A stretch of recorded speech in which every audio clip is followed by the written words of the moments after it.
Welcome back.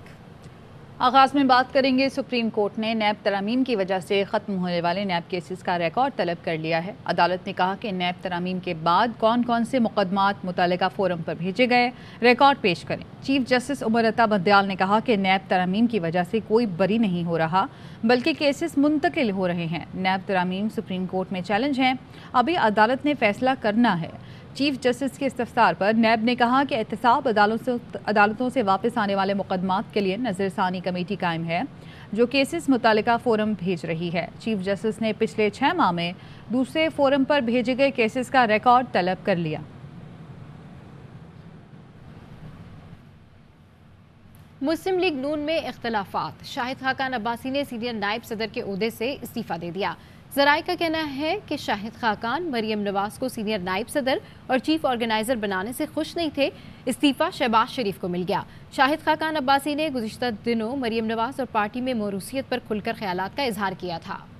Shahid Khaqan के इस्तीफे की खबर बेबुनियाद और मन घड़त है। तर्जमान शाहिद खाकान अब्बासी का कहना है कि शाहिद खाकान पार्टी के साथ खड़े हैं और खड़े रहेंगे। अजहर फारूक हमारे साथ मौजूद हैं, उनसे मजीद जानेंगे। अजहर, अपडेट कीजिएगा। जी, शाहिद खाकान अब्बासी के तर्जुमान ने वजाहत किया है कि शाहिद खाकान अब्बासी ने हर मुश्किल वक्त में पार्टी का साथ दिया है। 99 में भी उन पर दबाव आया था, लेकिन उन्होंने पार्टी से अलग इख्तियार नहीं की और अपने लिए सहूलत तलाश नहीं की। उसके बाद भी जब पार्टी पर मुश्किल वक्त आया तो उनको अगरचे उन पर दबाव डाला गया, लेकिन उन्होंने जेल बर्दाश्त की, लेकिन पार्टी को नहीं छोड़ा। तर्जुमान ने तजदीद की है सख्ती के साथ कि शाहिद खाकान अब्बासी ने किसी तौर पर भी इस्तीफा नहीं दिया, न इस तरह का वो सोच रहे हैं, बल्कि वो मियां नवाज शरीफ के साथ खड़े हैं और पार्टी के साथ वफादार रहेंगे। ठीक है, बहुत शुक्रिया आपका अपडेट करने के लिए। गुजरात में साबिक वज़ीर आला चौधरी परवेज इलाही की रिहाइशगाह पर ज़हूर इलाही हाउस पर पुलिस ने रात गए छापा मारा।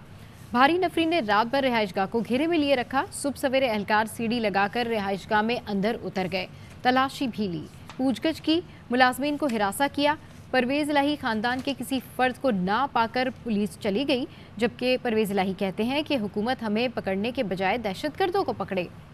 शहबाज शरीफ चादर और चार दीवारी के तकद्दुस का ख्याल करें। परवेज इलाही का ट्वीट, लिखते हैं कि मुल्क में दहशत गर्दी हो रही है और हुक्मरानों ने पुलिस और इंतजामिया को इंतकामी कार्रवाइयों पर लगा रखा है। परवेज इलाही ने ज़हूर इलाही हाउस कुंजा गुजरात पर गैर कानूनी पुलिस छापे की मजम्मत करते हुए कहा कि मुलाजमीन को रात के अंधेरे में हिरासा किया गया। मोहसिन नकवी का काम साफ और शफाफ इलेक्शन करवाना है। 2 माह की निगरान हुकूमत ओछे हथकंडों से बाज रहे। हम निगरान हुकूमत की गैर कानूनी हरकत पर अदालत जाएंगे। लोग इनके घरों के सामने भी एहतजाज करेंगे।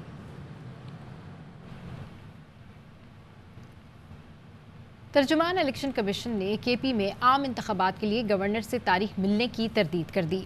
तर्जुमान इलेक्शन कमीशन ने कहा, गवर्नर खैबर पख्तूनख्वा तारीख नहीं दी। इस हवाले से मजीद तफसीलात जानते हैं हमारे नुमाइंदे जाहिद मशवानी से। जी जाहिद, अपडेट कीजिए। इलेक्शन कमीशन की तरफ से एक खत जारी किया गया है और वो गवर्नर खैबर पख्तूनख्वा की तरफ से इलेक्शन कमीशन को लिखा गया है, जिसमें कहा गया है कि आम इंतखाबात सूबे में कराए जाने से कबल जब तारीख मुकर्रर की जाए तो मुतल्लिका इदारों, ऑर्गेनाइजेशन और सियासी जमातों को एतमाद में लिया जाना चाहिए। इंतखाबात के निकात कानून नाफिज करने वाले इदारों की राय लेनी चाहिए और जो सियासी जमातें हैं उनके साथ भी इल्ज़ाम होना चाहिए। दूसरी जानिब गुज़िश्ता रोज़ खैबर पख्तूनख्वा हुकूमत की तरफ से एक खत मुबैना खत जारी किया गया था, जिसमें 16 अप्रैल की तारीख दी गई थी और इलेक्शन कमीशन ने कहा कि वो खत उनको मौसूल नहीं हुआ और आज गवर्नर का खत जो है ये इलेक्शन कमीशन ने जारी कर दिया और कहा कि इससे कबल इलेक्शन कमीशन को सूबाई हुकूमत की तरफ से कोई खत मौसूल नहीं हुआ। ठीक है, अपडेट करने के लिए शुक्रिया। गवर्नर केपी सूबे में इंतखाबात की तारीख देने से भाग गए। रहनुमा पीटीआई फरूख हबीब कहते हैं, इलेक्शन कमीशन के खत के जवाब में तारीख ना देना आईनी खिलाफ वर्जी है। अमन का बहाना बनाकर इंतखाबात मौखर करने की मनसूबाबंदी आया हो गई। 90 रोज़ में इंतखाबात ना हुए तो आर्टिकल 6 लगेगा।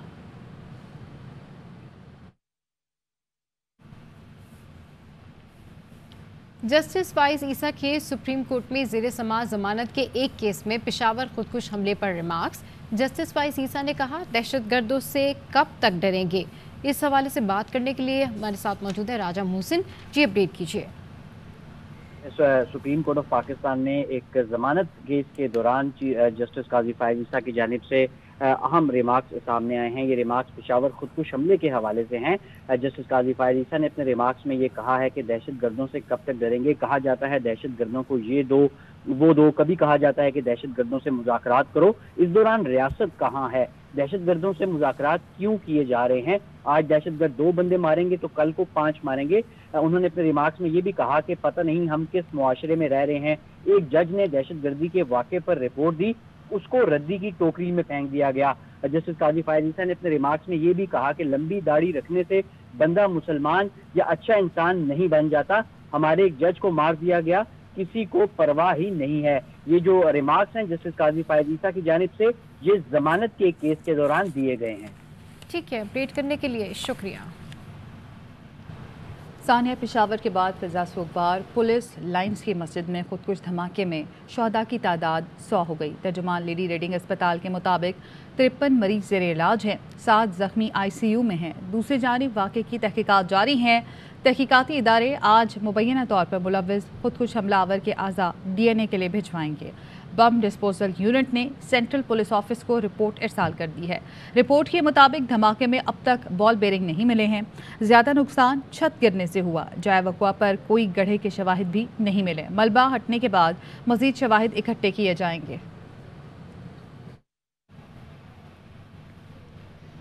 پشاور پولیس لائنز دھماکے میں شہید ہونے والی مسجد کا ملبہ اٹھانے کا کام شروع کر دیا گیا ہے.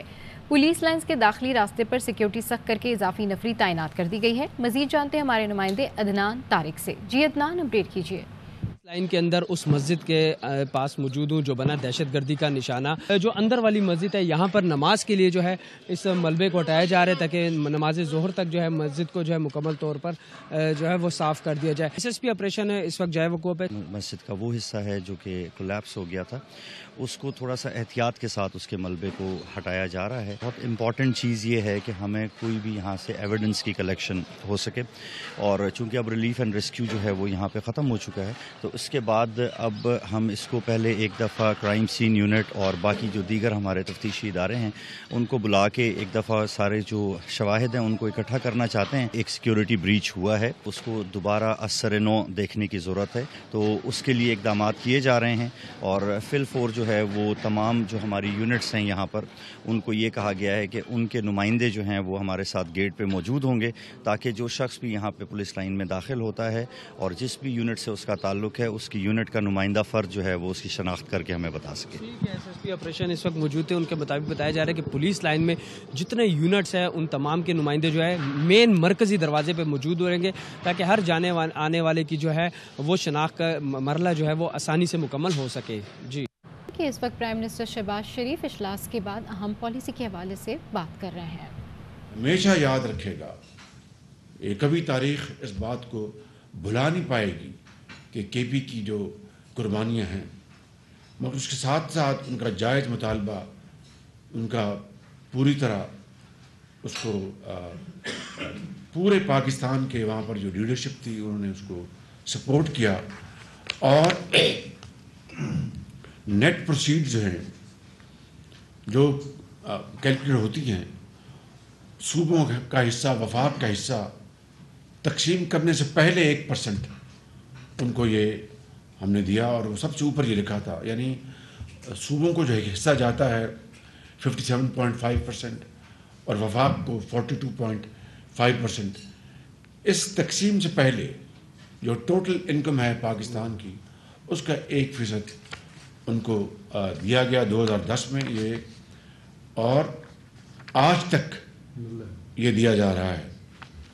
تو اس کے نتیجے میں جو کیلکولیشن کی گئی ہے کہ 2010 سے لے کر آج تک 417 ارب روپے صرف اس مد میں KP کے, جو ہمارا ایک بہت پیارا صوبہ ہے اور ان کا عوام کا حق بھی تھا, 417 ارب روپے اس 1% کی مد میں ان کو ادا کیے جا چکے ہیں انڈر NFC ایوارڈ, تاکہ ان کی جو جائز ضروریات ہیں وہ, اور ان کا سب سے حق پہلا اور فائق ہے, کیونکہ میں پھر کہتا ہوں even at the cost of reputation KP has always been front line state.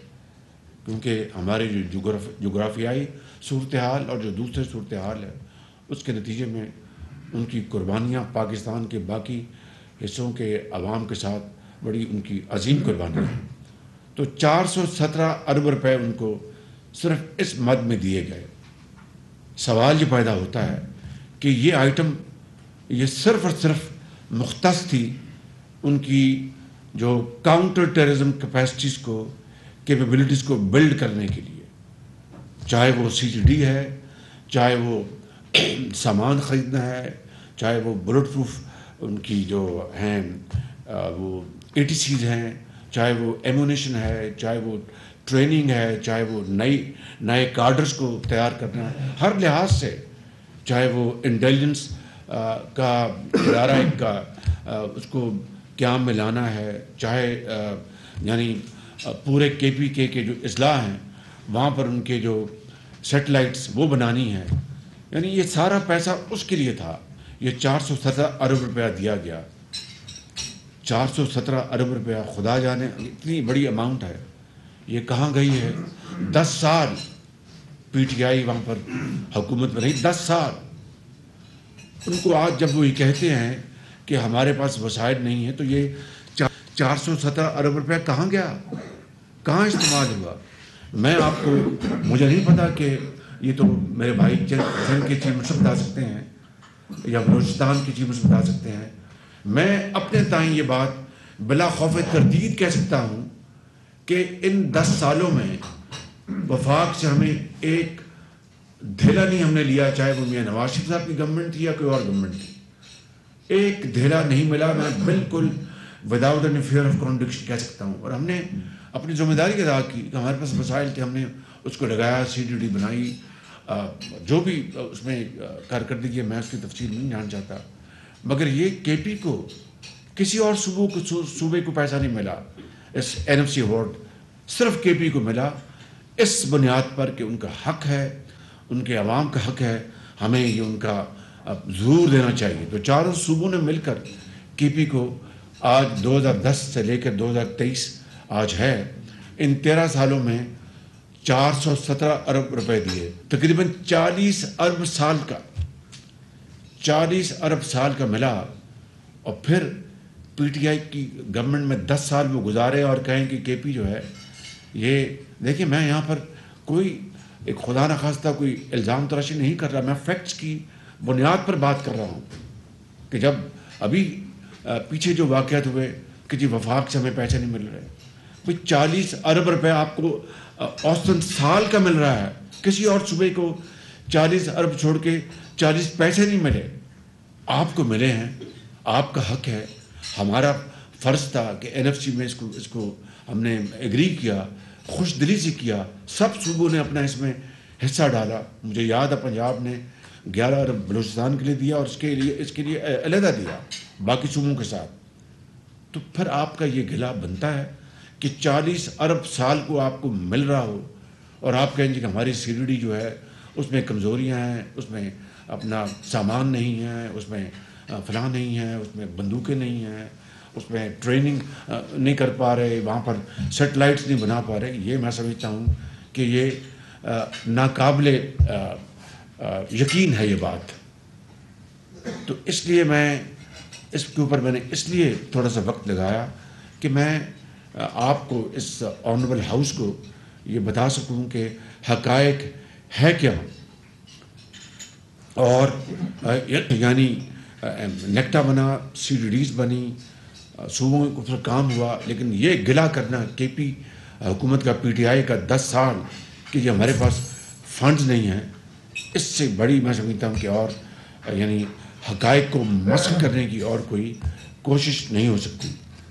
پھر میں آگے چلتا ہوں کہ رد الفساد اور ضرب عضب کے ذریعے بہت کاری ضرب لگی ان کے اوپر اور ان کے ہوش ٹھکانے آئے ان دہشت گردوں کے.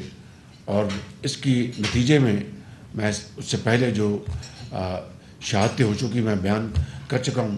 KPK کے سیاسی گھرانوں کے سپوتوں نے شہادتیں دی، جس میں بلور خاندان شامل ہے اور دوسرے ख़ानदान शामिल है KP के। सिंध से पाकिस्तान की जो वज़ीर आज़म है मोहतरमा बेनज़ीर भुट्टो, वो शहीद हुई इसी दहशत गर्दी के नतीजे में। और इस तरह पाकिस्तान के बलूचिस्तान, पंजाब के अवाम ने, मैं सब तफसील बयान कर चुका हूँ कि सब ने इसमें हिस्सा डाला है, सब ने। ये पिंडी की किसी मस्जिद में, वहाँ पर फ़ौजी अफसरान भी और उनके बच्चे भी नमाज अदा कर रहे थे जुमे की। वहाँ पर वो दहशत गर्द आया तो वो अफसर भी शहीद हुए, उनके बच्चे भी शहीद हुए। तो ये वाक़यात ये भरे पड़े हैं सफ़ात पाकिस्तान की हालिया तारीख़ के। और अब दोबारा ये नासूर सर उठा रहा है। मैं समझता हूँ इससे बड़ी कोई और शूमी किस्मत नहीं हो सकती। अब ये सवाल पैदा होता है जो मैं पीछे बात कर रहा था अभी थोड़ी देर पहले, कि जो पार्लियामान में जो प्रेजेंटेशन दी गई, फिर यहाँ पर जो इस मखलूत हुकूमत के ज़ुमा को इसी कमरे में प्रेजेंटेशन दी गई और जो बताया गया, सवाल ये पैदा होता है कि इनको कौन वापस लेके आया। ये आज पूरी कौम पूछ रही है, जहाँ पर यानी आप पेशावर से लेके कराची तक हर आंख अश्कबार है कि ये क्या हो गया, पाकिस्तान को दोबारा किसकी नज़र बद लगी है, और ऐसा फिर क्यों हुआ कि इतना अरसा अमन कायम रहा, जिसको अचीव करने के लिए दुनिया की तारीख़ में इसकी कोई दूसरी मिसाल नहीं है, बहादुरी की, शुजाअत की और कुर्बानियों की। ये दोबारा किस तरह ये पाकिस्तान का अमन ख़राब हो गया, किस तरह KP दोबारा दहशत गर्दों के हाथ में चला गया। और ये बात मैं यहाँ पर बिला खौफ तरदीद कह सकता हूँ कि अगर हमने फिल फॉर हमने फौरी, कवि और यानी मुनासिब इक़दाम ना किए तो खुदा न खास्ता ये पाकिस्तान के दूसरे इलाकों में दोबारा फैल जाएगा। और फिर तारीख़ में मेरे मुंह में खाक कि हमारा नाम भी कोई लेने वाला नहीं होगा। और इंशाअल्लाह ऐसा नहीं होगा, ज़रूर इंशाअल्लाह हम इसके ऊपर दोबारा काबू पाएंगे इज्तिमाई बसीरत और इज्तिमाई काविशों से। लेकिन सवाल ये पैदा होता है कि ये दोबारा किस तरह, कौन लेके आया इनको वापस, और ये कैसे आए। और यहाँ पर इस काबीना में ऑनरेबल मेंबर्स मौजूद हैं जिनका मैं नाम नहीं लूँगा, और दूसरे जो हमारे भाई हैं वो मुझे आके सेंसिटाइज करते रहे पिछले हफ्तों और महीनों में कि वज़ीर आज़म मामलात ख़राब हो रहे हैं, वहाँ पर भत्ता मांगा जाता है, वहाँ पर ठेकों में लोग बीच में बैठे होते हैं कि जनाब ये 5% दो और फिर ये ठेका होगा। और इस तरह की बेशुमार, बन्नू में क्या हुआ और दूसरे इलाकों में क्या हुआ। तो मैं समझता हूँ कि ये है वो ये लम्हा फ़िक्रिया है, हमें इसकी एक इंट्रोस्पेक्शन करनी होगी। और किसने कहा था कि ये जिहादी हैं और ये पाकिस्तान के दोस्त हैं? मैं किसी का नाम नहीं ले रहा यहाँ पे। और किसने कहा था कि जनाब ये अपने इन्होंने हथियार डाल दिए और जनाब ये बिल्कुल पाकिस्तान के अमन और तरक्की में कि ये हिस्सा होंगे, ये दे विल मेन स्ट्रीम। ये वो चुपते हुए सवालात हैं जो मैं समझता हूँ कि आज पूरी कौम मुझसे और आपसे और तमाम उन मुक़्तदर शख्सियात और इदारों से यानी पुकार कर पूछ रही है कि इसका जवाब दें इसका। तो मैं समझता हूँ कि हमें आज इस काबीना में मेरे लिए कोई और अहम मौजू नहीं है। तमाम मौजू जो हैं they are subordinate to this burning issue. इसके ऊपर आज हमें यहाँ पर गुफ्तगू करनी चाहिए। यहाँ पर एजेंडा है, मैं किसी एजेंडे पे नहीं आऊँगा। मैं इसके ऊपर पहले बात मैं चाहूँगा कि आप इसमें रोशनी डालें। अगर आप ये तो मैंने वो हक़ाइक़ बताए हैं जो छुपे हुए नहीं, जो कि बिल्कुल किसी से मख्फी नहीं है। ये they are all matter of public knowledge and public interest. लेकिन अगर आप बात करना चाहेंगे कैमरा में तो मैं उसके लिए भी तैयार हूँ। वज़ीर-ए-आज़म मोहम्मद शहबाज शरीफ गुफ्तगू करे थे। उन्होंने कहा कि पेशावर धमाके पर आज हर आंख अश्कबार है। फिलफौर इक़दामात ना किए तो खुदा न ख्वास्ता दहशतगर्दी दूसरे इलाकों तक फैलेगी। उन्होंने कहा कि दहशतगर्दों को दोबारा कौन लेकर आया, ये वापस कैसे आए, ये सवाल उठते हैं। ऑपरेशन अब्दुल फसाद के नतीजे में दहशतगर्दों के होश ठिकाने आए। यहाँ वक्त एक ब्रेक का। वज़ीर मुमलिकत बराए ख़जाना डॉक्टर आयशा गौस पाशा का कहना है कि बिजली की पैदावार महंगी है और सस्ती बिजली फराहम करना मुल्क बर्दाश्त नहीं कर सकता। ARY न्यूज़ से गुफ्तगू करते हुए उन्होंने कहा कि तवानाई शोबे में इस्लाहात के लिए कोशिश जारी है। तवानाई शोबे का गर्दशी कर्जा कम करने के लिए प्लान IMF को शेयर किया है। बुलेटिन से फिलहाल इतना ही। मज़ीद खबरों और अपडेट्स के लिए देखते रहिए ARY न्यूज़।